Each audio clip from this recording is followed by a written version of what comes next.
Wake Forest is very good at marketing itself as being extremely diverse and inclusive in this really magical place where everyone can find their niche once they get here. However, once you arrive, you kind of surprisingly find out that that's not always the case. I have friends who have transferred because they didn't feel included freshman year. I have African American friends who still don't feel comfortable going to certain parties and in certain areas of campus. So I think Wake Forest definitely doesn't really practice what it preaches as far as the way it markets and recruits students here. You can increase the amount of diverse students that you have. That doesn't mean that they're automatically included on everything that's available to them on this campus. I never thought about coming to Wake and thinking about the diversity of the school I had picked, but when I got on campus, those questions started coming up for me, and I really started to examine those. In most of my classes, I'm pretty much the only student of color, even in Spanish classes, which is kind of surprising. I'm in an interpreting class right now. I'm in there with 7 other sorority girls, and they're white. So it's just kind of like most of my classes have always been like that.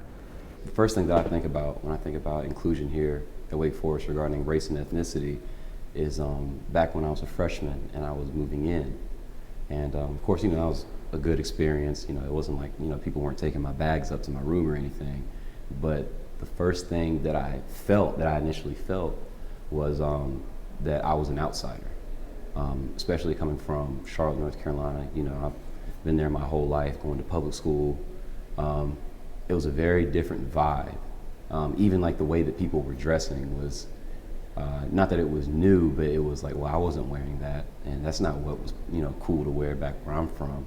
But you definitely got sort of this homogenous feel from the campus, and from, even just from the freshmen that were, just now getting their bags into their rooms, sort of this Wake Forest culture that's expected, that everybody's the same, and everybody's, if you don't have this much or that amount, then, you're out of luck, I suppose.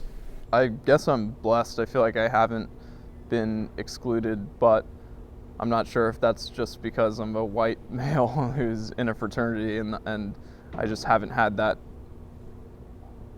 experience of feeling like I'm outside of the circle.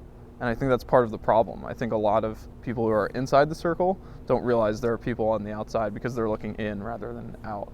I thought that it wasn't a big adjustment with race and identity issues, but after being on campus my freshman year, it became more prevalent that, pretty much if you have darker skin or you look different from the majority, you stick with the people that look like you.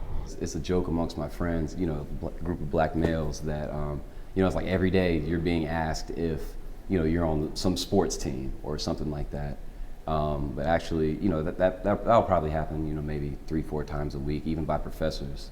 A lot of the white students, they're not thinking about it because it's not necessarily, they're not seeing it directly manifesting itself in their campus life in the sense of like the groups they're in or anything like that. So I don't believe it's necessarily on their radar screen as much, but I think that in order for us to move forward, it needs to be. One of the biggest divisions that I think nobody likes to talk about, or at least from what I've noticed, is socioeconomics. Class is very much, I think, a taboo subject. Within classrooms, within just casual social conversations, it's just not brought up. As far as socioeconomic status goes at Wake, a big assumption is that everyone has money. And I even found that freshman year with coming from a middle class family. People in conversations just assume that you can shop at certain stores or go out to dinner at nice restaurants 4 and 5 times a week, when that's not the case for everyone. And I think that's a really unfortunate climate to have. A lot of the social activities at Wake, especially the ones on the weekend, are run by, or more specifically for, Greek members. I do feel like there are a lot of people who are excluded from Greek life, but Greek life itself seems to be, this really close group that if you have these certain qualities, or if you have, this certain perspective and all of that, you're automatically included to that group. Each year since I've been a freshman, there has been an increasing number of women who choose to rush a sorority. And the unfortunate thing about that is that not all of them end up getting into the sorority of their choice, and it's the same for guys. But that kind of leads to a big gap between people who are wearing certain letters or aren't Greek and the people who are. I think that Greek groups can, when they're fulfilling their potential, can be very positive organizations. But at the same time, I think at Wake sometimes they get in the way of forming maybe a tighter community. The presence of Greek life, while I think it is net positive, it can also drive wedges into our community in terms whether they're perceived or real. I think that those wedges are a result of the presence and influence of Greek life on this campus, and even though it's not necessarily a majority of students who are involved in it, I think sometimes it can be so big and loud in terms of whether it's social events or concerts or whatever it is, it seems like it dominates the campus.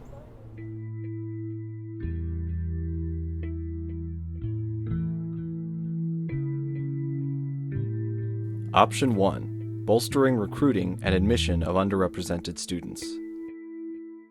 Some people think that we should approach the problem of inclusion at Wake Forest by improving access, that we should recruit more underrepresented students and strive to make their first and lasting impressions of our campus good ones. These proponents say that it will only be in achieving a critical mass of underrepresented citizens that we will learn to be a welcoming, accepting campus. Achievement of a critical mass of students from underrepresented groups would make them feel less like the other, and they might more readily avail themselves of the significant support programs already in place. Financial aid offerings would be more competitive, allowing us to attract more underrepresented students, for whom Wake Forest's price is prohibitive. Option 2. Focusing on student life and the campus culture. Some people think that the attitudes of our students and the campus culture they construct and maintain are more critical in the move toward inclusion than our increased numbers of underrepresented students. Proponents of this option believe that we should put more thought, effort, and resources into aiding students in imagining and creating a more inclusive environment.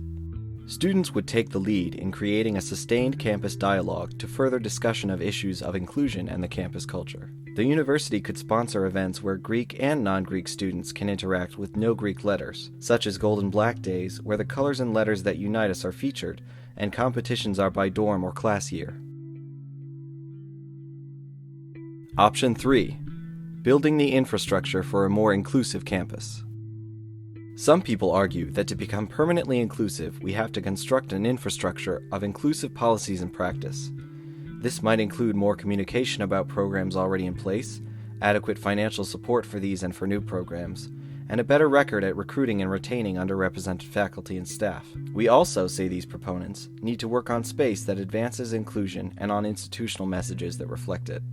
More work would be done with departments to help them examine their assumptions about the ideal junior faculty member, their processes for hiring, and their mentoring and support for the faculty after they get here. Departments or a special committee should review the cultural diversity requirement to ask whether all the courses have evidence that they help students develop cultural competency for success in the wider world they will enter when they leave here. Especially on the 50th anniversary of integration here at Wake Forest. One, I'm really looking forward to what the future has in store, but two, it helps me understand that we have a really long way to go and a lot of hard work ahead in order to finally achieve, pro humanitate, for humanity, the vision of Wake Forest University, and having, a 100% inclusive and a diverse environment for all students.